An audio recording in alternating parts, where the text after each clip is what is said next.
Every so often on this podcast we do a book or a story that is markedly different from all the other ones. The last one I did that springs to mind might be Bai Cha's My Cat Hates Me, the webcomic turned book that got translated by Gemma Stafford, who I don't think has translated anything that you could really cover on the show otherwise if you were doing a traditional book, that is. And this episode we're doing similarly a little bit of an odd one out. Not an odd one out, but just a very different book. I was approached by the publisher, Columbia University Press, to ask if I'd like to speak to not just one of the translators, but also the author, which we have done on the show before. There are past episodes that have the author and the translator. They're often special ones. It was also striking that we had 3 translators on this one book. That you don't see that so often for contemporary work. I think you are more likely to see it in either a collection of short stories or something that's maybe been split between the time of various academics. If it's more like I just read one by a book by Chen whose works in that translation have been divvied up between several academics. Anyway, waffling aside, the book for this episode is called Puppet Flower, a novel of 1867 Formosa. I took up Columbia University's Press's offer to cover it on the show. Took me a while to read it. Took me a while to get round to reading it. But then finally when I did, I actually really enjoyed it, but it was definitely very different from other stuff I've covered for the show. So excited to be talking about it today. So the author of the book is Chen Yao-chang, and the translator that we've got on for this one is Chen Dongrong. And just a heads up, if you're not so familiar with how names of Taiwanese people are sometimes romanized, if you're using your English language brain and you see Chen Dongrong's name, you'll see what looks like Tung-jung or Tung-jung even, but it's Dongrong, and that's what you'll hear in the episode. So yeah, that one threw me off because I'm not so familiar with the I don't know if it's Wade Giles or I know Taiwan has like another sort of slightly different but similar romanization system. Whatever. I just thought I'd flag that if you're like me. So yeah, before we get on to that interview, we'll go on to the news segment, none other than the TrChFic news, the translated Chinese fiction news.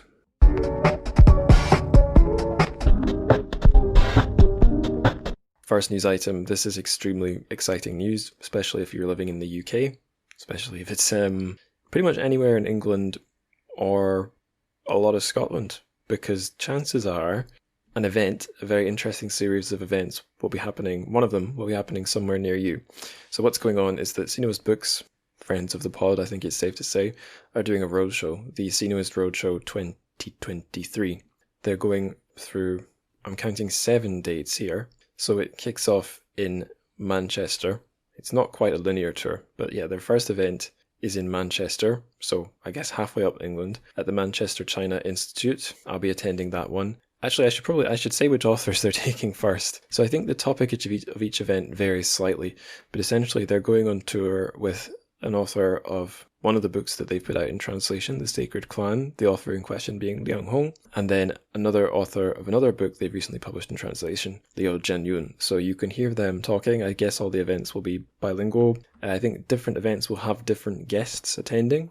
So I'll be going along to the event in Manchester on the 10th of October at the Manchester China Institute, just as a guest, mind you, although you might see me helping out behind the Sinuous Book stall, so you could buy a book from me.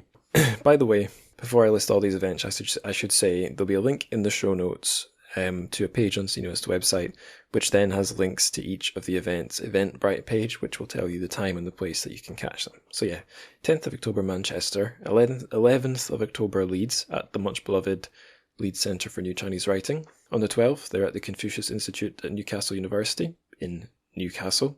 On the 13th of October, up in Edinburgh, they'll be doing an event at the Confucius Institute for Scotland.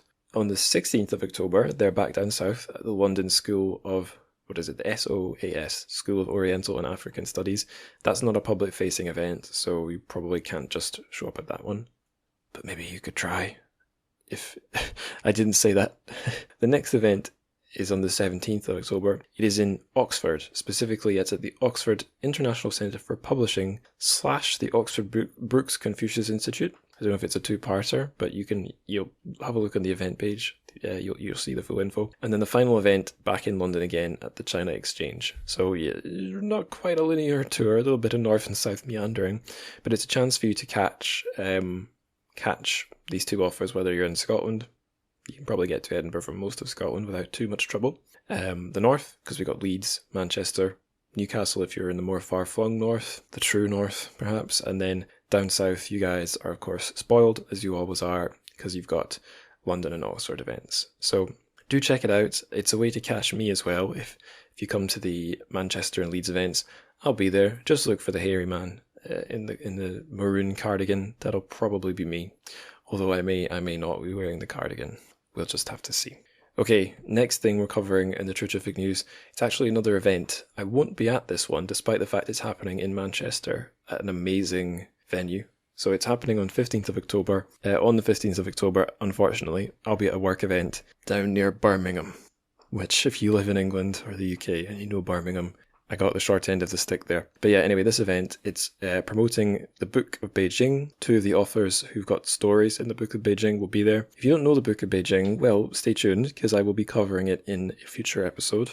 Spoilers. It's a collection of short stories translated, all set in Beijing or by Beijing authors. Basically, it's very similar to the Book of Shanghai I covered on the show in the past. And it's published by the excellent Comma Press, who are based in Manchester. The location, the International Anthony Burgess Foundation or Centre, whatever, is a really cool building, great venue, worth showing up for that. And it's in a very central, easily accessible place in Manchester as well. So I'm quite gutted I can't make it to this one, to be honest, but I hope at least one listener to this pod shows up. Do it for the people. So the two authors who are going to be at this event are Gusha and Wen-jin. Gusha is a sci-fi writer, and Wen-jin, I guess, writes more sort of literary stuff. But yeah, it's there. Do go check it out. Okay, and last but not least, the third item on the TrChFic news today. It's not an event, it's another podcast episode. This is not exactly brand new. It went up 29th of August. I just happened to spot it recently. It's an episode from a pod called The Little Red Book. The Little Red Podcast, which covers all sorts of things China related. I guess a lot of it tends to be the more popular highfalutin topics, history, politics, this big picture stuff. But they have dipped their toes into culture, because they're doing an episode, or they've done an episode basically just on Chinese sci-fi writ large. They've called it Cat Years in Cat Country, Sci-Fi in China. And their guest is...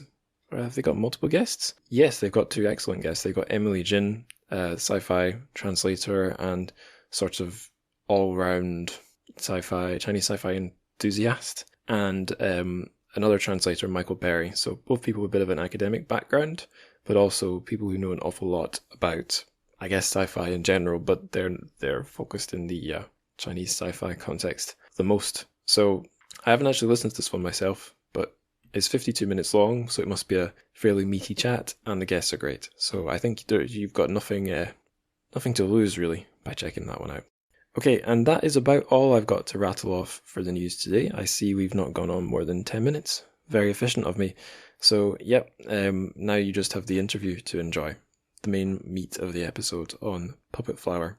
So enjoy, and of course if you have any thoughts on what you hear, you can always get in touch via social media. The various channels are in the show notes at the bottom, and you will hear me rattle it all off at the end of the episode as well.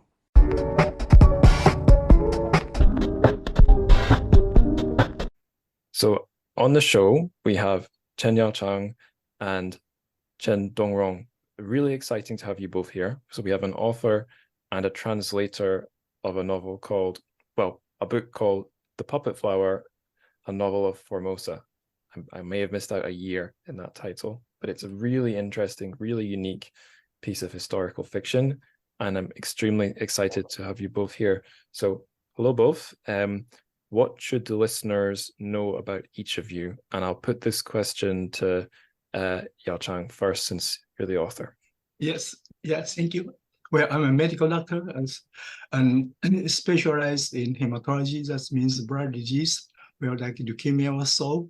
And I was trained in Rush Presbyterian St. Luke Hospital as a hematology fellowship during 1978 to 1981. And then I back to Taiwan and conducted successfully the first bone marrow transplant in 1983. And after working as a teacher and the doctors in National Taiwan University and the hospital, I retired in 2014. And well, that's my medical career. And besides that, I have been very interested to the history, especially the Taiwanese history. Well, it's interesting that in about year of 2000, I learned from my uncle that my first female ancestor in my family is a Dutch lady. And so I will get very, I should say, excited. And so I decided to write a book to describe the life in that Dutch area. That means about around 1650. And at that time, Taiwan, where we call Formosa at that time, there are three kinds of peoples. The first one is Taiwan, where Formosa indigenous people called Shiraya. And then the immigrated Han people from Hokkien, China. And the Dutch, well, that's actually is POC. And there's a businessman and the missionaries. And that's a very early and interesting era of Taiwan, or Formosa. So my first book is Tale of Three Tribes in Formosa era. I'm sorry, in Dutch Formosa. In Dutch era. Yeah. Right. Amazing. I wanted to say, so although I do this podcast and I am in my day job an editor, I don't do literary editing. I've ended up being, my current job and my last one were sort of both have a medicine theme. The current one is editing basically educational materials for pharmacists in England. But before that, it was like a trade magazine for pharmaceutical industry. And one of the responsibilities I had there was running an email newsletter all about cell and gene therapy. And although it was always the news, I did become very interested in the history of those kinds of advanced medicine. And yeah, I learned eventually a lot of it traced back to bone marrow transplants. So I think possibly when I first was notified about this book and your career, Yao-chang, I saw that bone marrow stem cell transplants were involved, and I thought, wow, that is an interesting coincidence. And although I've since moved on from that job, it's just really amazing to hear that a quite important scientist, hope you don't mind the flattery, involved in that side of medicine is writing such interesting books. So great to have you here for that reason too. Tung-jung, how about you? How would yes, what would you like the listeners to know about you? Okay. Hello everyone. My name is Tung-jung, and thank you, Angus, for inviting me to join Dr. Chen Yao-chang for this podcast. I'm one of the three translators of this book, Kui Lei Hua in Chinese. In English, of course, you just say the title is, we use Poppy Flower, a novel of 1867 Formosa. Right, 1867. But I was born, let me introduce myself briefly. Yeah, so maybe you and other listeners might be interested in my background. I was born and raised and educated in Taiwan. After teaching English in Taiwan for a number of years, I went to Michigan State University in East Lansing, Michigan, to pursue my further studies. I studied English and American Lit at MSU, and eventually I got my doctoral degrees there. So I went back to Taiwan to teach, to continue my teaching career. By the way, right now I'm in Melbourne, Australia. So that's why I say I went back, not instead of coming back. Yeah. The university is National Central University in Zhongli, Taiwan. I'm wondering if you ever been to Taiwan or to that area. Not very far from the Taoyuan Airport, International Airport. There, I taught a number of courses to undergraduate students. For instance, survey of American lit, English novels, translation, etc. And I also offer a postgraduate course, African American literature, to my graduate students. But my career have a change. In 1999, I was drafted by Taiwan's Ministry of Education, and I was posted to Canberra, Australia, to Canberra, and then cross-posted to New York City to be education counselor in our representative offices. So I worked overseas for a number of years, and then I retired from public service and went back to Taiwan to continue my teaching at a private university. Yeah. So basically, now I'm a retired. So I must admit that I'm not a professional literary translator. I'm just a translator on demand. At the request of Dr. Chen Yao-chang, I get involved in this translation project of translating Hua into English. I will introduce our team later at the later part. We have 3 translators. I have 2 colleagues to work together. So over these years, I did some translation as well, while in my spare time while I was teaching or doing administration job. I published a novel written by Toni Morrison. He's a Nobel laureate, Song of Solomon, into Chinese and published in 2008. And so, yeah, basically this is my brief introduction of myself. Thank you. Cool. Does that mean that the 2 of you have a history as colleagues or friends? Since Yao-chang requested, we're friends for more than 30 years. Oh wow, awesome!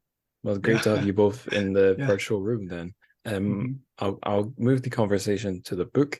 The next question, it's a very simple question, really, just 5 words, yet maybe difficult to answer because there are so many moving parts in the book.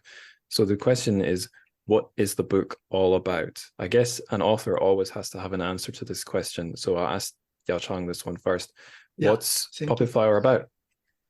Yeah, well, the name of this book also indicates that it happened in 1867. And in 1867, well, there is an historical episode called the robber events. And because there is American merchant ship called the robber, and they have, in March, because there's typhoon, so the ship wrecked, and all the sailors drifted to southern Taiwan. We call Kenting National Park, and they was killed, unfortunately, by the local Taiwan indigenous people, and therefore the United States sent the Marine to that area to search that area to see if some people still alive. However, they was attacked by the local Aborigines, and I am fortunate. I was lucky to correct a newspaper published in August 24, 1867, the New York Herald, describing these events. And the title of the news was "The Formosa Difficulty," and it wrote official report of the fight between the crews of Hartford and Wyoming and the Formosan savages, particularly the death of Lieutenant Commander Mackenzie and the list of casualties. And so because of this action, was now known as American Expedition of Formosa.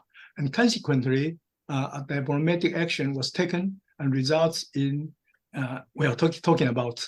And the male protagonist of this book actually is a U.S. consul at Amoy, now Xiamen of Fujian. His name is Charles Lisandre, and he actually was born in France and became American, and because he married with a lady in New York. And then he is actively participates in the Civil War. Then he joined the Union Army during the American Civil War, and he lost his right eye in the fighting with the Confederate Army. And his army superior, General Grant, later became the president of the United States, sent Lisandre to Amoy Council for an easy job. But when the rubber incident happened, Lisandre traveled to Taiwan and to understand the situation. He got familiar with island's unique status, and then he became expert about Formosa and Eastern Asia. The rubber incidents get international attention to the safety of the voyages in this area. Lisandre chose to work with the chief of Scarlet tribe, TrChFic, resulting in an agreement between the United States and the Taiwan Aborigines. And the first is in the oral form in October 1867, and then a written form in 1869. And curious readers can find the agreement content in the annual report of the U.S. Department of State. And this is the first written agreement between Taiwan and foreign countries. And that's why I'm interested in this. And Lisandre, actually, he later went to Japan and went to Korea. And he may not high ranked in the diplomatic status, but his impact on East Asia, on the history of East Asia, including Taiwan, China, Japan, and Korea, is probably greater than any of the U.S. president in 19th centuries. That's why I read this book, and I emphasize this role of Lisandre. Yeah, it's amazing. It's such an amazing little moment, or not little moment, such an amazing big moment in history that you picked out to turn into a novel. Really, a thing that I was really struck by was just how many diverse, different groups, parties, whatever you could call them, appear. Because on this show, when I've been reading Chinese language literature, the majority of it has been from mainland China, and a lot of the historical fiction I've read, quite a lot of it has involved some kind of a Western or European colonial influence, and it's definitely hard to miss that in the mainland Chinese context, there's no one colonial power like, say, Britain and India. You have lots of different interfering foreign powers. But then the people that they're colonizing, at least in all those stories, are more or less one big group, the Han Chinese. But in this novel, on the island, there's so many different groups because, like you said, our guy, Ligonge, my French isn't good, he's already got American-French diversity, complexity to his background, and different Western powers are involved. But even if we remove all the Westerners, all the Americans, all the Europeans, the people of Taiwan are really diverse themselves, because it's not just Han Chinese on one side, Aboriginal people on the other. There are lots of different groups and subgroups, and you've captured them all at such a micro level. That was a huge draw of the story for me, and it made it, at least in stuff I've read in translation, quite unique. I wonder if, for listeners who are not so familiar about Taiwan, if we could say something a little bit about the setting and why it's significant that it's the south of the island. Tung-jung, would you like to say anything about that? Yeah, you mentioned that in addition to those foreign expatriates, there may be diplomats or businessmen or trader, missionary, doctors, medical doctors, or customs officers. On the island, especially in southern Taiwan, Tainan, Tainan Kaohsiung, Dagao. Dagao is the former name of Kaohsiung, the present day Kaohsiung. And then Langjiao is the Hangzhou Peninsula. So this is where the backdrop of this novel happened in that southern Taiwan area. There are also, in addition to those foreign expatriates, we have, in addition to Formosan Aboriginals, those indigenous peoples, raw savages, so-called raw savages, or cooked savages. They are mountain Aboriginal people and also plains Aboriginal people. In the plain, people have settlers coming from Fujian or Guangdong, mostly from those two provinces.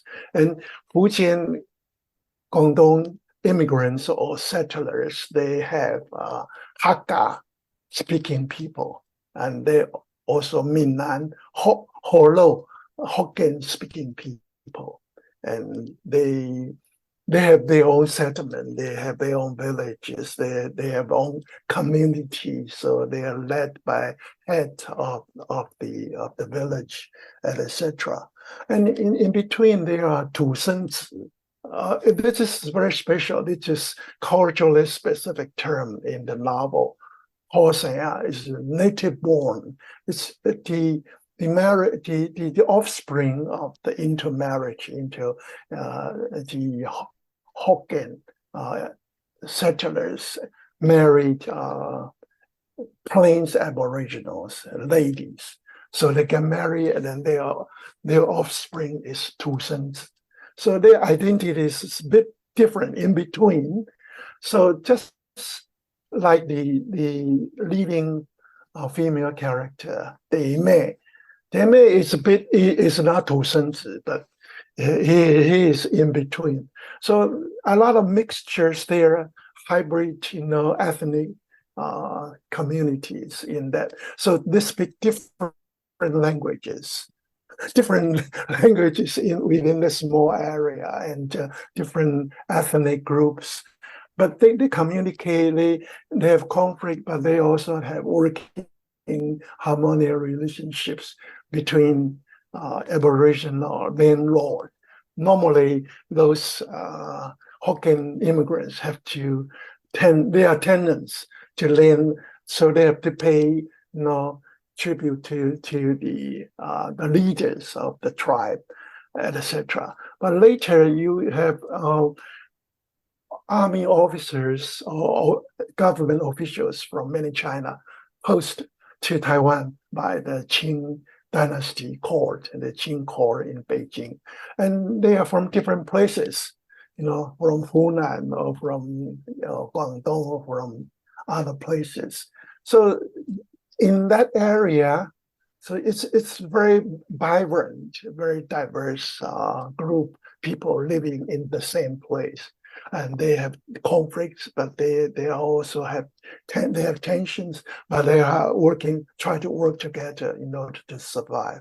So this novel is very interesting to read. It's because it's so rich. I think I wanted just to say this to add it to Dr. Chen's explanation, and your explanation about Taiwan, I'd like to keep talking about the setting and asking more questions about it, but I think we've got to keep moving. So I think more of the history will probably come up as we go. So I'm sure we can hit the various points, but I want to ask a question to Yao-chang. So you've told us a little bit that your career, I guess the first part of your career was as a doctor in science and biology, but you made a switch to writing historical fiction. But specifically in the case of this book, what motivated you to write it? Yes, well, in my point of view, this rubber instance is very important in Taiwanese history and also even in the global history. However, the history of the Taiwan indigenous people was neglected because there is no written language for them. And and this rubber incident is so important because it has so-called butterfly effect. It begins with the rubber incidents in 1867, and then the Japanese invasion to Taiwan in 1874. And then finally, the Japanese occupation of Taiwan in 1895.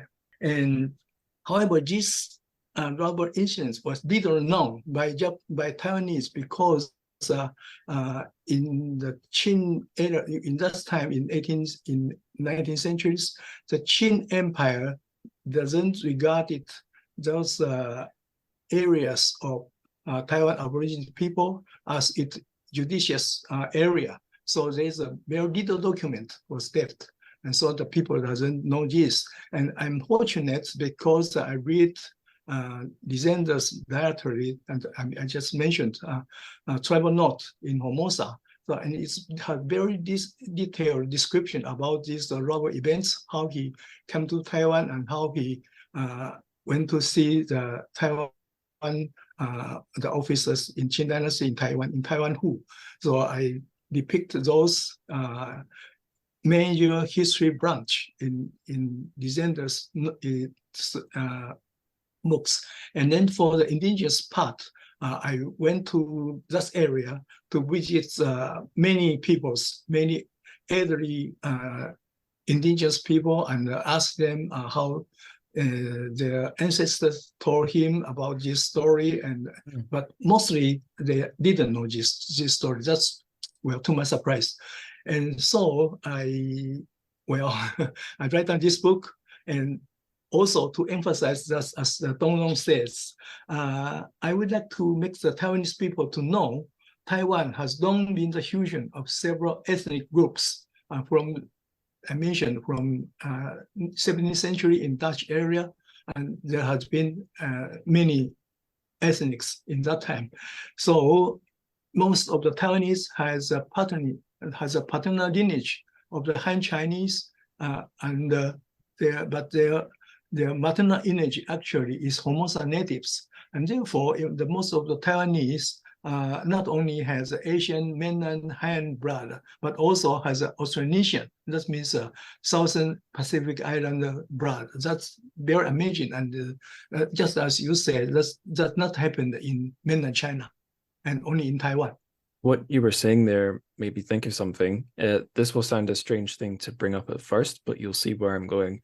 So recently, me and my girlfriend got a pet dog from a rescue center, and it's a mixed breed. She's a very beautiful dog, but we've got no idea what kinds of dog are in her. And lots of people have been suggesting that we do a dog DNA test, because I guess, I don't know about in Taiwan, but you know, a few years ago, these DNA tests for families were very popular. My mum did one because I think in Scottish history, through different periods, through different periods, you also have a lot of different groups arriving on the island, mixing together. And of course, in the modern era, we have a whole different range of groups arriving on the island. So I know those sorts of things are popular I believe they're very popular in America. They're certainly a thing here in the UK. You know, you could find out if you're 10% Polish, or if your ancient ancestors were Picts or Vikings or Celts or whatever. But like in Taiwan, is this something people are generally interested in? Do they do these tests? You know? Yes, well, actually I have another book that is the Islanders' DNA. Well, because I'm a hematologist, I'm doing bone marrow transplantation, so I'm familiar with those DNA assays. And I know that in the States, they come from 23andMe. And well, I mean, and in Taiwan, actually, some of my friends, they also went there and to have some DNA test. And it's amazing, it's mixing, because, well, some people was told to have a Vietnamese blood, but actually that's Vietnamese blood in Taiwan, we call Bai. Well, that's another I will say another ethnic group, because the Hans in the northern China, and Baiye is at southern China, southern to Changjiang, to Yangtze River. And so because Hokkien is originally belongs to Ye group, so after they immigrate to Taiwan. So the Taiwanese group, the Taiwanese inhabitants now actually has majorly three kinds of brothers. That is, one is Baiye, second is Han, and the third, as I told, is Austronesian. And there is a book published about 10 years ago, and they say that in Taiwan, in Taiwanese people, who can immigrate and their offsprings, and they have about 60 to 80% of the people have these Austronesian genes. Wow. And yes, that's what I'm talking about. That's usually I would like people to call me Bairang. Bairang, that means bad people. The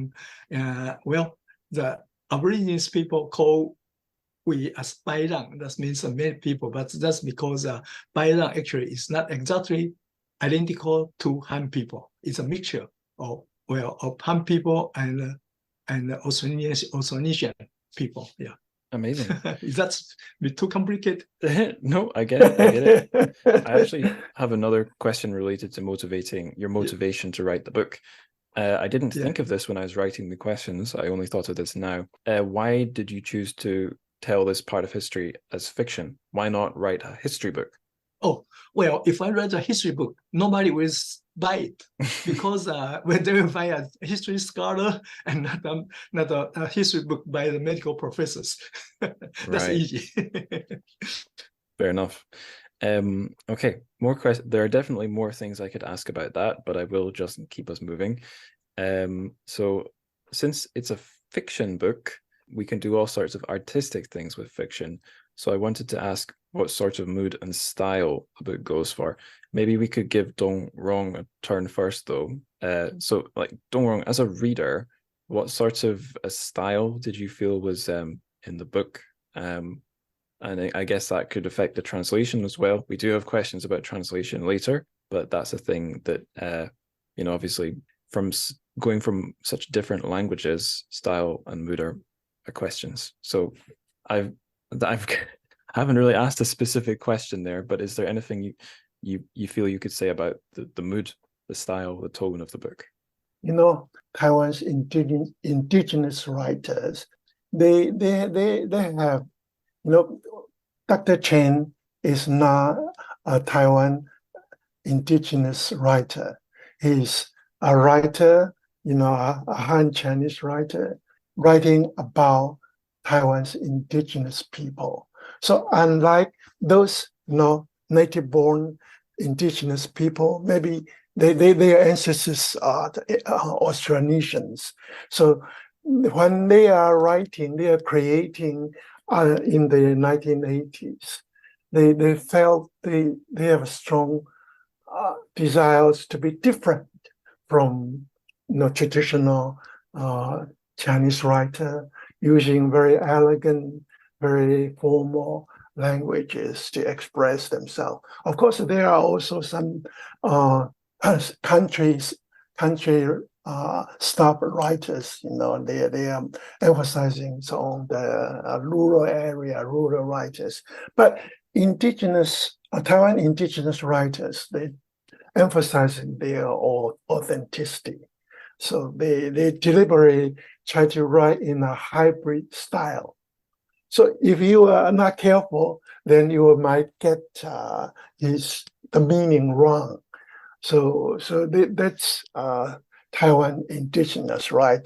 They start to write, to create, for instance, Xiamen, Nanpo-an, etc. They want to affirm their identity as indigenous people. Whereas Dr. Chen, he is a writer very, very much interested in writing about Taiwan's stories, especially in the 19th century, those stories. And he did a lot of research into the old archives, and also have very on-site visits to excavate the evidence, etc. Normally, he spent a lot of time before he started to write. So basically, his work is a fiction based on strong historic evidences. So it's fictionalized history or history-based fiction. Very interesting. I really enjoy reading Dr. Chen's novel. He is not a typical indigenous writer, writing deliberately in a hybrid style. His style is very clear. So the move or the style Dr. Chen is aiming for is he tried to communicate, what he had learned, what he had loved, and what he had, because he has so many people in Pindong, in other places. They are indigenous people's leaders. So he is also very interested in reading the old archives, those history books, etc. So this book is meant to recreate a historically faithful account of the people and their lifestyle in that era. So I think he has done a wonderful job, very successful in recreating that kind of aura, in that particular period. And his style is realistic, so nothing fancy, no magic realism, nothing like that, postmodern or very magic fantasy, etc. Basically, his writing is very elegant and very classical, and I think very formal languages, and creating the right mood for the right person. So I think I really enjoy reading his work, and it's almost encyclopedic in his scope, and then he also very in-depth, and he also have very strong feeling toward the characters, either historical characters or the character he create, and he try to give them life, make it very vivid, believable, and very really acceptable, very logical. I really enjoy reading his work, and there are so many characters in his novel. So it's amazing that he could handle all these, so many details, so many data, so many characters. So I think he is very successful in making to give you a sense of time, a sense of place, and a very fitting aura and the atmosphere for the novel he created. Yeah, I think he's a wonderful writer. It's a natural, I should say. He's a medical doctor by training, but he writes so well and so touching, and I really enjoy his style. Nothing fancy or complicated or too surrealism or too but everything, I think he arranges very harmoniously, including all the elements into this. And so it's very rich. It's very rich, very sophisticated, but not showing, very sophisticated. Yeah, that's my feeling of his style and mood. Yeah. I could tell a lot of work had gone on beneath the surface to create the fine details of the surface, for sure. That's right. Yeah. I wanted to ask a question about the characters, actually, because even if you have an encyclopedia worth of knowledge and data, to bring it all to life, you need some human, emotional, psychological elements. Yes. In the book, we've got a mixture of characters who are real historical figures and some who've been sort of created, I guess, to help tell the story. But I just wanted to ask Yao-chang, how did you go about creating those characters and bringing them to life? Yeah, was it a purely technical process, or was it in some ways creative as well? Yes, let me answer in this way. Cultural conflict is often a topic for writing. It's a good topic. And in 19th century, the Formosa natives, they encounter three big nations. I want to say empire, okay? Yeah, the first one is the United States in 1867, and then the Japanese, and then the Qing empires. and all ended in the fighting. And I would like to emphasize in this book that the Formosa natives had their own governing system and social systems. They are not without order and civilization, because in many dramas they will say that those indigenous people actually is so-called uncivilized. I won't say that. And in addition, just also to answer your question, that's why I want to write the history. In addition, to add some drama, I arranged a love story between the gender and the Formosan beauty named the Butterfly, a woman like a mist and also like a flower. And I used the fate of the butterfly as a metaphor for Taiwan's destiny. Well, that's actually I am very concerned, because Taiwan actually was colonized by Dutch and then by Qin or dynasty, Qin Empire, and then by Japanese government. And after 45 is the mainlander from from mainland China. Yeah, so that's I'm very concerned about this kind of psychological adaptation in those colony areas. And then, so I call this Taiwanese destiny, and I'm happy to see that Taiwan now will become more democratic, and is also has very good industry, especially in this chip industry. Yeah, famously. I want to say to listeners, if you're listening to this episode and you've not listened to all the past ones, an interesting one to pair this episode with would be the episode I did with Nadia Ho on Bai Xianyong's Taipei people, Taipei Ren, because the cast of that book are almost entirely, I guess, the group that Yao-chang mentioned there, who came over after the Chinese Civil War. So these leaders and military figures, government figures from the defeated Republic of China, who have come over, and as Nadia basically explained to me in the episode, sort of took over the island and became this new governing group. So there's, as Yao-chang was emphasizing, there's all these levels of history, all these different groups, and Taipei Ren, you get an interesting portrait of the nation, but it's only from their perspective, not really anyone else's. But then in this book, we have the diverse perspectives of all sorts of other groups, and they're all linked to the one island. So yeah, just wanted to highlight that one and say for me as the host, it's nice to get all these different perspectives. It sort of links to my next question, which is just in general, how close we're sticking to real history.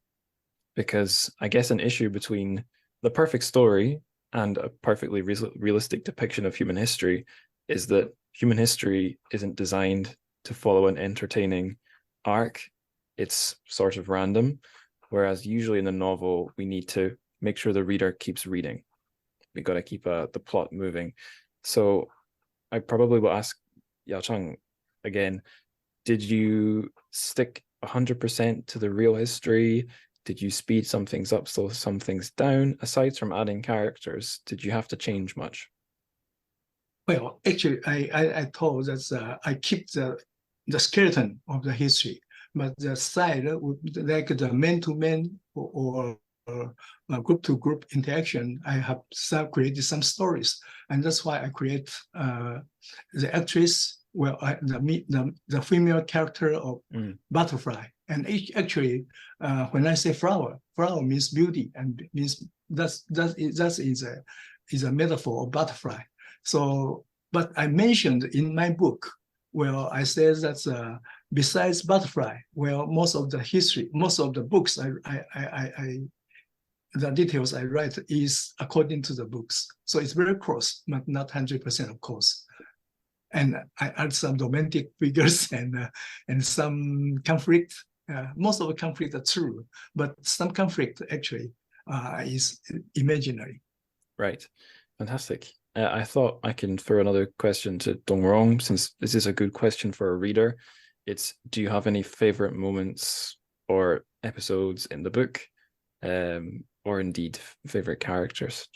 Because I think we've established, Tung-jung, that you like the book, but what are your favorite bits? Well, there are so many moments of episodes I really like and which really touched me. For instance, while I was reading the scene describing honest Lin courting Matsuka, the princess of Paiwan tribe. I think that's very touching. It's a royal family, Matsuka, and this merchant from the plain, and tried to court to this lady, and eventually she eloped, and without the blessings of her family, and they settled down and to start a family in Tongliangbu. And those scenes very simple but very touching, just like because Honest Lim is a poor immigrant, Hakka immigrant from Fujian. He's father of the main character, Wenjie, Monkite, and Butterfly. So the scene after his death, tragic death, and the Mia, their then lord, tried to bring Butterfly and her brother to go down to the Siliao, to deep that kind of farewell scenes is also very touching. They try to combine Aboriginal ritual as well as the Han Chinese ritual of burial, etc. But my favorite episode is related to the interaction between Tokito and La Jonta. These two, U.S. consul to Amoy and the leader of these confederations of the southern, those indigenous people. Their relation, I think most of them are heroes. They are good. They are good strategists and diplomats, and they know how to engage, negotiate, compromise, and make resolute decisions. And they so-called 英雄惜英雄, heroes like heroes. They have the kind of mutual connection. They know how to protect the interests of the people they represent. So there's mutual respect and genuine admiration and true friendship between them. I think Dr. Chen Yao-chang did a wonderful job to depict, this kind of very delicate, subtle relationship between people from the USA or France and the inborn and native-born leader of Taiwan's Formosan indigenous people. So this kind, I really enjoyed Dr. Chen's description of before they meet, they have to make careful preparation and sensible negotiation, and eventually they have an ultimate decision to reach an oral agreement first, and then a written treaty between both sides to protect the safety of those seafarers, those sailors around the island, just in case there's a shipwreck or a typhoon, how the kind of tragic event like in the beginning, the kind of rover incident, so they try to avoid that. I really enjoy reading these moments. I think Dr. Chen Yao-chang did a wonderful job, and in the novel they have a turtle-nosed mountain now is 大剑石山, so it's the sacred place for indigenous people who live in that area, and before they meet they have to go there and pray their ancestral spirits. So all this is very Dr. Chen did a wonderful job to make their meeting and their negotiation it's very touching. I really enjoy that moment, that part he described. Before, on the day when they meet, before they met, their lyrical description, maybe I can read just a few sentences. Oh, The please, yeah. October morning was sunny and warm, etc. So, yeah, I think maybe our listeners, they didn't get the chance to read Dr. Chen's novel yet. So I would love to read very lyrical description of the day when these both heroes, Tokito and Lajunda, the council Lajunda, they meet. The October morning was sunny and warm. Gray-faced buzzards flew across the sky, clamoring at the ground below. People in Sakulu loved these birds and saw them as a positive augury. There were so many circling above. It was a spectacular sight. On this, the very day when Big Head Chief, that means Tokito, was to hold a peace talk, luck was surely on their side. The shaman danced and chanted to invite ancestral blessings. People chant with her, and the birds' calls continue. The shaman said that the calling revealed the approval of the tribe's ancestor spirit. It was the greatest auspicious sign, etc. Tokito sat on a sit-in chair borne by 4 men. Several Sakaru warriors served as the front lead. They were followed by warrior and chief from the 18 tribes. Before long, they reached volcano. This is where the junta and Tokito meet for the peace talk. You want me to continue to say something? Or that's enough. Yeah, I think I just want to share my favorite moment. There are quite a few. I really enjoy reading Dr. Chen's novel in Chinese, and later now we have the English translation. Very fortunately, we come up with this English language version. So maybe people, all the English-speaking people, they can read and enjoy Dr. Chen's novel. It's really very good. I strongly recommend it. And I should take the moment to say the publisher of the translation is Columbia University Press. So readers, you can order it from their website as a physical copy or as an ebook.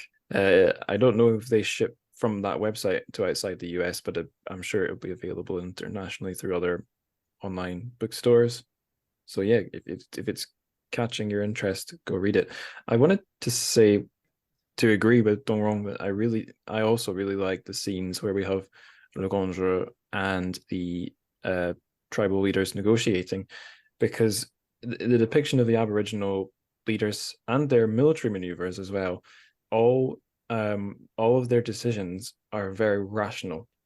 So the way that the depiction I got was that, okay, the indigenous people don't have all the modern technologies and tools that maybe the Hakka, the Hokkien, the Europeans have, but their decision making is pragmatic, rational. It's always what's in their best interests. Even if it's a violent response, it makes sense in the context. So the rover incident that kicks everything off when they see Europeans wash up on the shore. The last time they've seen Europeans, red hairs they call them, their people were massacred. So perhaps this one time they do something that's overboard. They charge in and wipe out the invaders, but there's a reasoning for it. And then subsequently, they've sort of realized that was overplaying, let's say. So yeah, every decision becomes, whether it's aggressive, whether it's mediated, whether it's a concession, whether it's friendly, whether it's unfriendly, none of it is following a stereotype of like a irrational, uncivilized savage. It all perfectly makes sense. And even if it's in contest with the American guy we're following, it's a perfectly it's what a professional diplomat would be doing, pursuing their interests and trying to reach an agreement. And maybe a novel where where the characters rationally try to reach an agreement isn't the most exciting tale of battle and war, but that's maybe the book's strength, that it's a more sort of measured, realistic depiction of real events, and it's still engaging. And yeah, the characters in those scenes on both sides come across as pretty likable. And I think the interesting thing about de Gondre is he does do some awful stuff in the book, and we learn, I think it's in I forget if it's in the foreword or the afterword, but we learn that he became, I guess he later in his life became involved in aiding the Japanese colonization of Korea and Taiwan. So I think we can probably fairly say he joined the bad guys of history later. So he's not some simple good guy figure. He's just sort of, we understand who he is. We see he has a lot of abilities, and he's quite sympathetic. But yeah, just because someone has great abilities, good problem solving, and can protect their own interests doesn't mean they're some angel. So yeah, I really appreciated that side of the book. I thought I could move us along. Loads more I'd like to say. But since this is the translated Chinese fiction podcast, I should probably ask a bit about the translation. So I'll give this question first to Dongrong. But Yao-chang, please do chip in if you like, because I know you were involved in creating this English version too. Did translating Puppet Flower present any particular technical challenges? So Dongrong, I'll throw it to you first, but this could be one for both of you. Okay. Thank you for giving me this opportunity to explain the story of how we carrying on this translation project. So originally, I must say that Puppet Flower is a long historical novel. So to translate it is not an easy job. It does pose a lot of challenges to translators. So I want to explain how we have a translation team and to get this done and eventually get it published. So the Chinese version is 460 pages long. It's a thick book. So many characters, as we just discussed, so many. They are native born Formosa aboriginals, and they are also outsiders, coming from outside to this island. So immigrants, settlers, sojourners from other countries or regions. For instance, we have the Qing government officials, and military personnel post to Taiwan, for different reasons, mainly to protect the interest of the Qing Empire. We also have, Han Chinese immigrant, legal or illegal. Sometimes they smuggle themselves to that Langjiao, the lower part of peninsula from Fujian and Guangdong. And of course, there are foreign expatriates. You have Dr. Mason, James Maxwell, etc. All these from different parts of the world, Scotland and England. So most of these characters are just as you just mentioned, are based on historic figures, but a few created by Dr. Chen. I think they are legitimate, out of his imagination. Dr. Chen created the Mei, butterfly, and also Song Zai, and also the temple manager, Mr. Chen, the illegitimate son of a very famous government official, Yao-chang, all this. So to translate such a long novel with so rich texture into English is a big challenge for us. For us, I mean, we have 3 in our translation team. We are responsible for this translation project. And our mission, of course, is to get it done within a time limit and get it published hopefully by a famous or well-known press. And fortunately, we get accepted by the Columbia University Press. So as far as I know, the project started in 18, right? Yeah. So you first commissioned Dr. Xu to do the translation. to translate the novel into English. And she is a veteran translator. So I think it took her about 1 year to finish it, finish the draft. And then later, Dr. Chen in 2019, he invited Mr. Ian Maxwell to join to proofread, edit, and polish the draft of the first draft. And in the meantime, Dr. Chen also asked me to help. So that's why I joined in and became the part of the translation team. And eventually we get it prepared and we submit the manuscript to Columbia English Press. So my job in the book is to proofread and do a bit editing and compile a list of principal character and a bilingual glossary to help readers. This is my job. Actually, this kind of practice is also similar to some translation company. They would hire 3 people, first translator, and then reader, and then native speaker, and to do that, and later one to compile. So my job is to help Dr. Chen to do that. But there are challenges as well. I must say that we have to meet the needs and expectation of different target readers, and how to understand correctly the difficult subject in the original text, and how to decide the role we should play, a mediator between author and reader, or a carrier of intercultural communication, and how to choose effective strategies for translation, and how to later, how to transliterate the proper names, in this lengthy novel, so many characters, and how to translate those culturally specific terms. All these are challenges for us, for 3 of us as a team. We have to tackle all these challenges. So you mentioned there were some cultural terms that were hard to sort of translate. Yes. Can you recall any of those off the top of your head?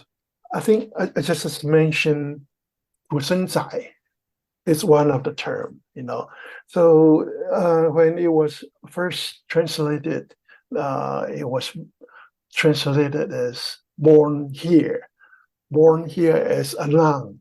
It's true, but it's native born, but is it born here as a noun? It's a bit weird. So later, after discussion with Dr. Chen, we changed it into, because Legendre translated into half-breeds. I think he has his own, Legendre has his own way of translating this term, 土生仔. Actually, this term should be pronounced from Hokkien dialect, from Taiwan dialect. It's 土生仔. 土生仔, that means that's born here.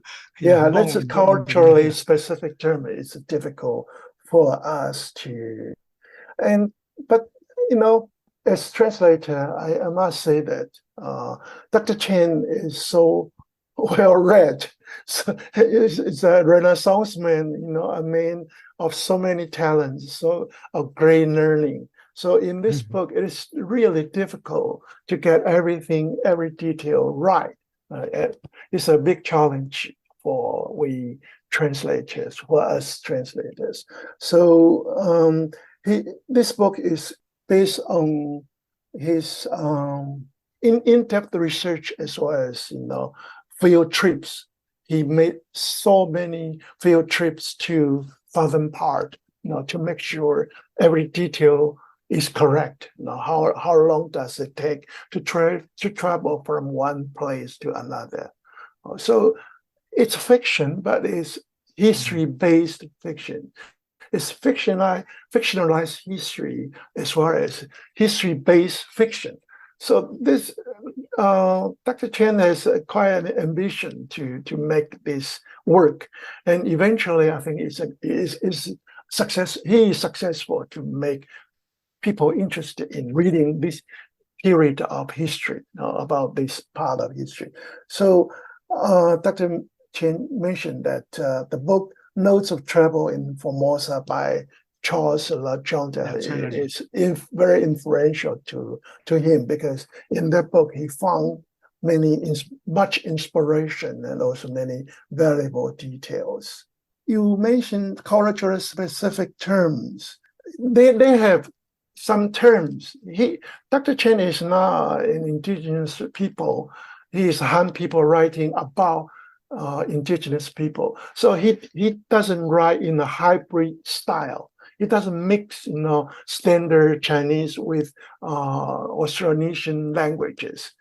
But he also learned a lot of key words, which he thinks is very important to this novel. For instance, Ina, Kama, Bailang, and also Nana, Wuvu. All these culturally specific terms. They are tribal language, borrowing from tribal language. But fortunately, Dr. Chen always put footnote to help readers to understand them. So when we were translating, it was not that difficult, because with that footnotes that help us a lot. And Dr. Chen is very approachable, very congenial. So very fortunate for us to approach him whenever we have questions. So as translators, we are lucky. We are very fortunate to have, the author as a friend, as very close by, very approachable, and he often offers us correct answers. If he has doubts, he always asks. He has so many friends, indigenous people, writers, or authors, or professors. For instance, Dr. Ye Shenbao is the person he often consults, and normally that's why we can avoid many gross mistakes when we were translating this novel. And this novel is difficult to translate because there are so many classical Chinese passages there. For instance, Liu Mingdeng's inscription on the stone erected in the Fu'an Temple in TrChFic. I think the language is very difficult. Even the last line is his title, about the day, and his title is so long, so it's very difficult to translate. But eventually we conquer it, because we are considering the readership. Maybe they are not as familiar with us as we are with those Chinese inscriptions on the stone.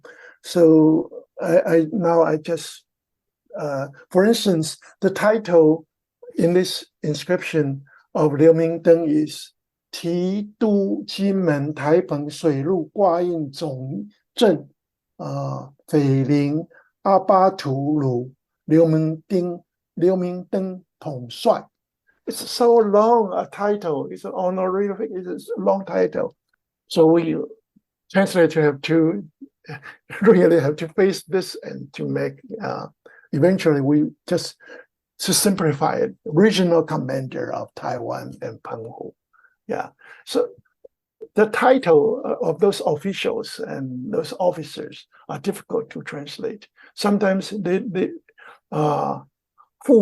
Jiang could be translated into vice general. It's not correct. Yeah, it's not correct. But anyway, I will stop here. You mentioned that culturally specific terms. I will mention just, let me see. Tangshan, do you know Tangshan? It shouldn't be just Romanized Tangshan, should be mainland China from Tangshan.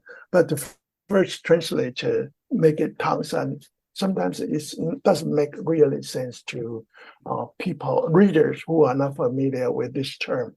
So I think as editor, I'm the last one to do the last editing, to give the finishing touch to the draft, to the version. So I am responsible for this accuracy of all these terms. So 副将 is not vice general, it's regional vice commander. I'm wondering if Angus have ever seen the TV miniseries drama about this book.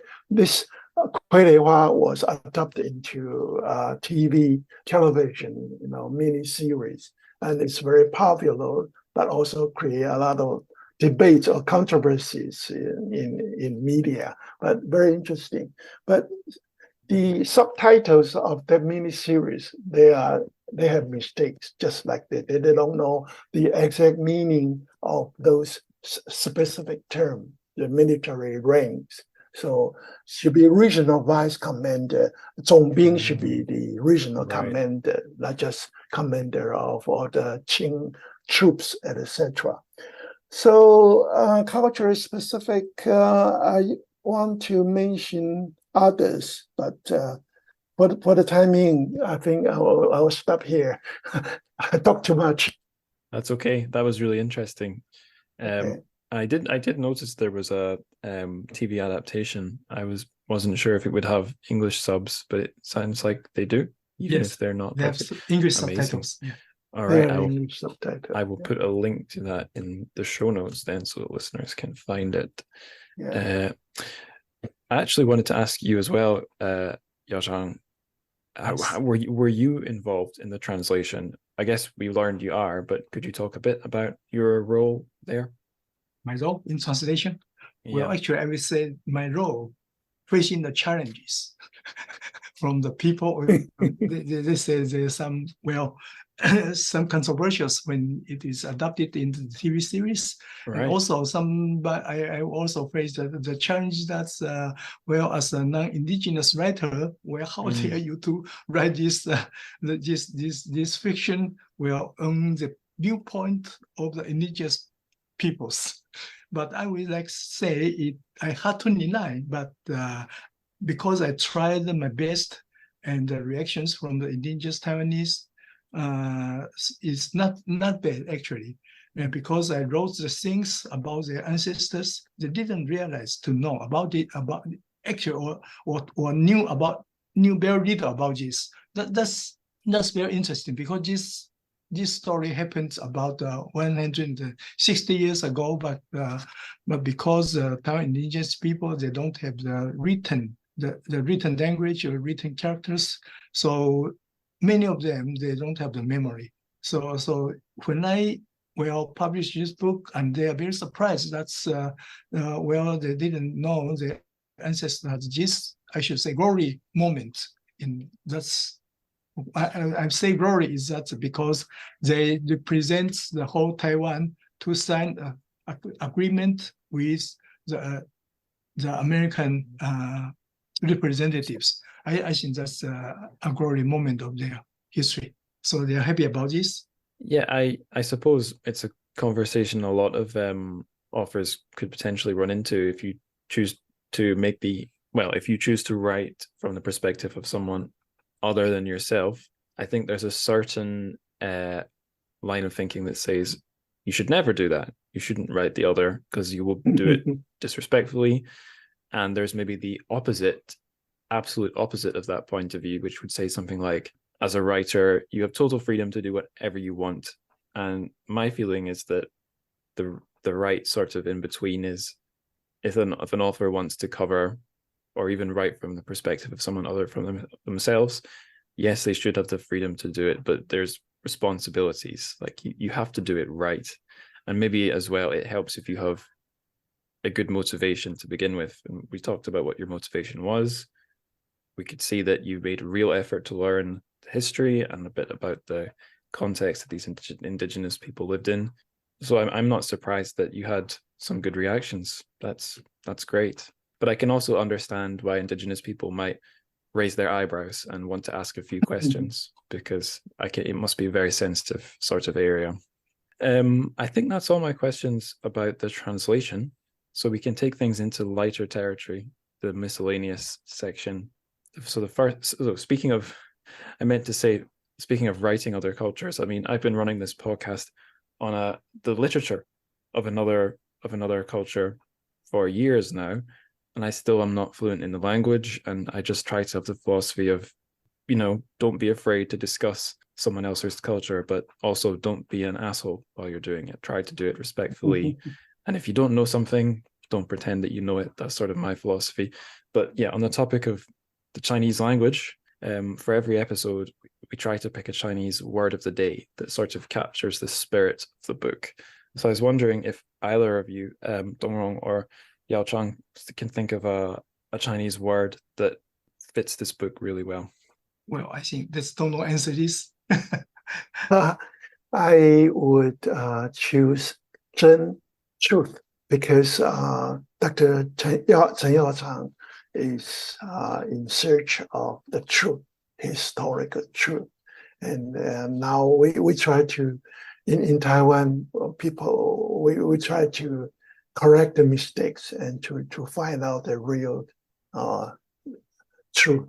Yeah, I will use this word. Yeah. Oh, so is this just zhēn, the zhēn? Zhēn? Yeah. Yeah. Huh. Okay, easy one. Yeah. I know that one. Okay, I've typed that into my document. That's great. Well, I'd never thought of that word as having its own sort of meaning, being like truth. I've always heard it or used it as an adjective, like 真的吗? Or using it really, 真的好吃 or something. But it's surprising to know that it can have this big, deep meaning on its own. But historic truth. Yeah. well, let me Yeah. let me have my answer. Actually, I have no suggestion about the Chinese words, but I have English words. Oh, okay. Yes, the English words is Formosa. Well, Right. when you say Formosa, it indicates that Taiwan or Formosa is not a part of traditional. It's not a part of tradition, not traditional part of China, because since it was called Formosa first, and then it's called, Taiwan was called Formosa in mid 16th centuries when the Dutch people come there, and then it's start to call Taiwan to be called after Qing Empire took over Taiwan. So when you say Formosa, that means well. that just means the history of Taiwan is not started from the rule of China. Yeah. It's a great choice. Does that mean it's technically a Dutch word of the day rather than English word of the day? Or am I being too picky there? Yeah. It's And it's Portuguese. interesting because It's Portuguese. Yeah, it's Portuguese. Yeah, but used by right. Right. Ila Formosa. Yeah. And it's very well coincidence that this year is 2024, and by next year, this year is 2023. So by next year, 2024, will be 400-year anniversary. That's the Dutch people come to this island, and this island became a part of the global history. And so that's it's the meaning of the Formosa is because Taiwan started from Formosa. Right. 100-year anniversary. Amazing. I have nothing much else to say about the word of the day, but those were both great ones. I don't think we've done an English word of the day before, but it feels very appropriate somehow for this episode. So that's great. The next question, it is one of these silly miscellaneous questions, but I think it's probably one of the hardest ones. It's this: if you could pair a piece of music with the book, what would it be? So for example, if we were trying to think of something for the soundtrack or the introduction music of the TV show, if we're making the TV show, what would it be? Do you guys have answers ready? Yeah. Well, I have a joke about this question. Yeah. you know, Puppy Flower was adapted into TV series and then changed the name into Scarlet. Well, and recently, you know the very famous music in the movie The Graduate. Well, the song is "Are You Going to Scarborough?" by yes, by okay, by Simon and Garfunkel, right? Yeah, and it's called the first one. Are you going to Scarborough Fair? Parsley, say, rosemary, and thyme. Remember me to one who lives there. He was a true love of mine. And recently, I saw some people translate the name of this song. Are you going to Scarborough? And it was translated into 你要去苏卡罗吗? That means they use the name of the tribe to replace Scarborough. And so it's well, I'm very interested that someone with translates these two different place. One is a Scarborough tribe in Taiwan, and one the Scarborough in English. England. England, yeah. England. In England. Yeah. So and then now there's some common image in between the two. Well, amazing. That's just a joke. I'm just checking on my map where in England Scarborough is, because I believe it's coastal, just like the setting of this book. Yeah, it's the east coast of England in Yorkshire. Yeah, Yorkshire. Okay. Yes, Yeah. just south of Whitby, where a lot of the book Dracula happens. So yeah, it's one of my mum's favorite songs. So I'll let her know to listen to this episode. The color. And Tung-jung, did you have any song picked out? I think this Taiwan female singer from Taiwan, the Taiwan tribe, the tribe in this novel, in this story, the main tribe. Her name is Ah Bao or Ah Nai Nai, and recently she had a song called Tinakayang, means mother's tongue. So in the past, Aboriginal singer was singing in Mandarin Chinese, but in recent years, recently, the more and more indigenous singers would sing in their mother's language, mother tongue, in their tribal language. So this singer she's very famous, Ah Bao, called mother tongue in English, but in Mandarin Chinese, 母亲的舌头 means mother's tongue.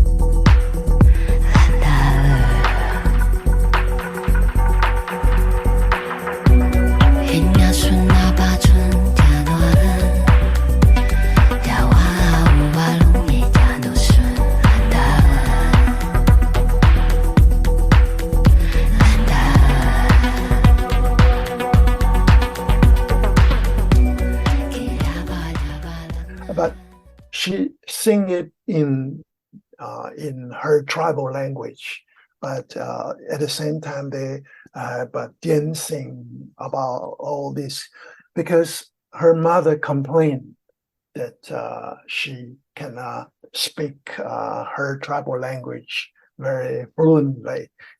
Always complains that so this singer now turned from Mandarin Chinese to her tribal language and to create this very popular song called Mother Tongue or 母亲的舌头. I would love to recommend listeners to listen to her singing of this song by her. Very talented, very beautiful singer. Okay. Yeah, that's fantastic. I've got a link for that one. I made a note, so I'll make sure that goes into the show as well. Thank you very much. Okay, the next question. Now, this is the bonus question for Patreon. So listeners can support the show by signing up to this show's Patreon. It's patreon.com/TrChFic. And then you get access to all the little bonus episodes and these bonus questions. So the bonus question is this. And it's a very wordy academic question, so you can answer it as sophisticatedly or as simply as you like. Do the forms of colonialism that feature in this book tend to be overlooked in favor of more large-scale and brutal examples? I suppose I'm more asking about in fiction and popular imagination, because I guess, Yao-chang, you didn't try to write a really sensational book, but you did really go into the details about the different colonial relationships. So I guess anyone could take this one. I'll wind up the bonus questions now, and I'll take us to the further reading, the final questions. So if listeners want more like Puppet Flower, where would you send them? I'll pass this one to Dong-rong because he's not spoken for a while. Could you ask Dr. Chen to answer this question first? Sure, I will. Yeah. Dr. Chen, if listeners wanted to enjoy more books like The Puppet Flower, Yes. what would you recommend them? Yeah, well, I said there's trilogy, and the Puppet Flower is the first one, and the second one is, I just said, is Lionhead Flower, and the third one is Bungus Flower. And those three, actually I wrote those three fictions in the viewpoint of the Aborigines people, and to what happened between hands. So I would like, nowadays we have translated, those two books are under translation, and hopefully it comes through to be published in English version in about 2 or 3 years, hopefully. Okay, good luck. Yeah, that's exactly my answer. Because Yeah. there are other books might be available now, but the first 3 books I'll recommend were written by Dr. Chen Yao-chang. So hopefully the English translation of Shi Hua, the second one in the Flower trilogy, the second one. That's also translated by Tung-jung too. I'm ready to translate, and hopefully it will be accepted by a press in UK or in the United States and published in due course. And also, actually,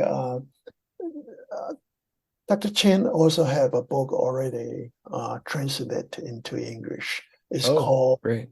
A Tale of 3 Tribes in Dutch Formosa. Yeah. The first book I mentioned. Yeah. It's going to be submitted to a university press for their review, and hopefully it will be coming out soon. So people interested in Taiwan history, people who loves Dr. Chen's works, they will have opportunity to read the English version of another novel by Dr. Chen. And actually, Bungus, another novel in the so-called Flower trilogy, already finished. It was translated into English already, and Dr. Chen Yao-chang is looking for a suitable publisher to publish this book. And for the listeners, if they are interested in Taiwan historic novels, there are others to read, and some written by the indigenous people themselves. Yeah, but here I would like to mention a particular one is Sorceress Diguwa. It's published by the Serenity International in Taiwan. But another one that I would recommend is Remains of Life, a novel written by Wu He, and has been translated into English by Professor Michael Barry of UCLA. That will be also related to Taiwan's indigenous people. But it already published. It's about the Wu He the so-called wuxia incident during the Japanese colonial period. Yeah, but I would strongly recommend it, readers or listeners to continue reading Dr. Chen's work when they are published in due course. Yeah, thank you. Hopefully, they will be published soon. In the trilogy, they were already two novels, and prior to the trilogy, they have a tale, of Formosa.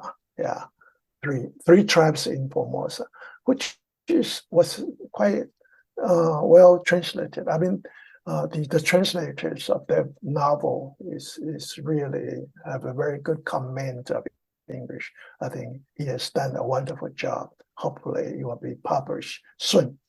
Okay. Okay, I'll be cheering you on. I hope we get all three. I'll drop in my own recommendation. It's an author that comes up a lot on the show. Maybe that just shows that my reading could be wider. I don't know. But the book is by an English author called David Mitchell. He does have a connection with East Asia. I've said this on the show a few times now, but he lived, I think he was an English teacher in Japan, married a Japanese lady, moved back to England. And his earlier, is it his earlier books? I'm not sure, but a couple of his books are actually set in Japan and follow this. Well, this one I'm about to mention, the main character is Dutch because it's set in the Japanese, the Dutch trading post called Dejima. I don't know how you pronounce it. Yeah, Dejima. Dejima. Yes, Dejima. Yeah. In the harbor of Nagasaki. So a sort of floating Yes. trading point that was the only at that time in history, that was the only place where foreigners, well, non-Japanese outsiders to Japan could have any contact with the Japanese. Yeah. And I'm just reading a description of the Wikipedia page, but the novel tells the story of a Dutch trader's love for a Japanese midwife who is spirited away into a sinister mountain temple cult. So there's a little bit more fantastical elements than in Puppet Flower, but to be honest, they're very subtle and at the edges of the book. It sort of reads as a similar thing where David Mitchell has invented some characters, popped them into a real historical setting, and I suppose a big difference is the drama in that story is not really about real political events. Maybe there are some going on. It's more about a particular plot he's invented. But the sense of realism and the sort of the connection with the Dutch, the historical timing, it's not so different. So I think if a reader had read that, they'd enjoy Puppet Flower, and probably vice versa. I guess another big parallel is the cultural crossovers that happen. In Puppet Flower, you mostly see characters who are very good at understanding how to negotiate the cultural differences, I guess because a lot of the Hakka, Hokkien, and Aboriginal people have a really good understanding of how to do that. We do see that when the Americans come in, that they're sort of idiots. They think they can just crush the locals. And in Thousand Autumns, you meet some Dutch characters and some Japanese characters who know how to navigate the cultural differences. But we have some, I don't remember if we have any Japanese characters who hate the foreigners, quite possibly. But what sticks in my memory is that there are some Dutch characters who are just real bastards, and they're basically just racist in their views towards the Japanese, and yet there they are conducting their colonial business. So there's that side to it too. I've only read it once. I really enjoyed it, so I recommend it to the listeners. That's enough there. I've talked for far too long about that book. Not much else for me to do now, apart from to end the interview. Before I say goodbye, is there anything we've not touched on either of you would like to say? Well, one supplement. You know, the term Formosa is prohibited by TrChFic. Oh, interesting. Yeah. Well, that's my final comment. Okay. Good note to end on. Right. So thank you both very much for your time. Thanks for talking about the book, teaching me a few things along the way. Just thank you. Yeah, thank you very much. Thank you. Our pleasure. Yeah.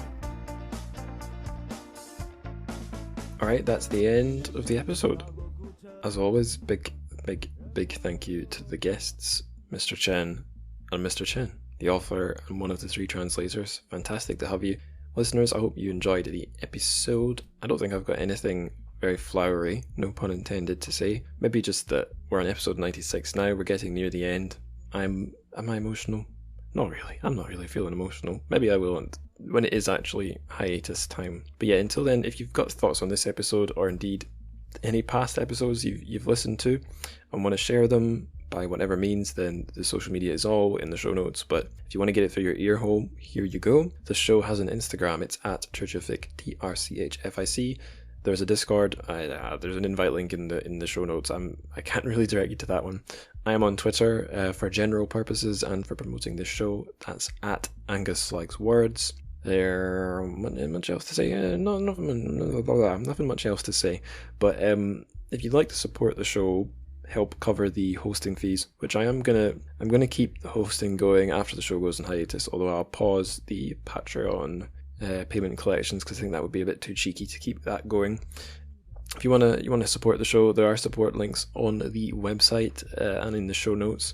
There's a buy me a coffee. That's a way to make a one-off contribution. So I would say, if you want to help cover show hosting after the show goes on hiatus, go there, because the Patreon won't really. I don't know.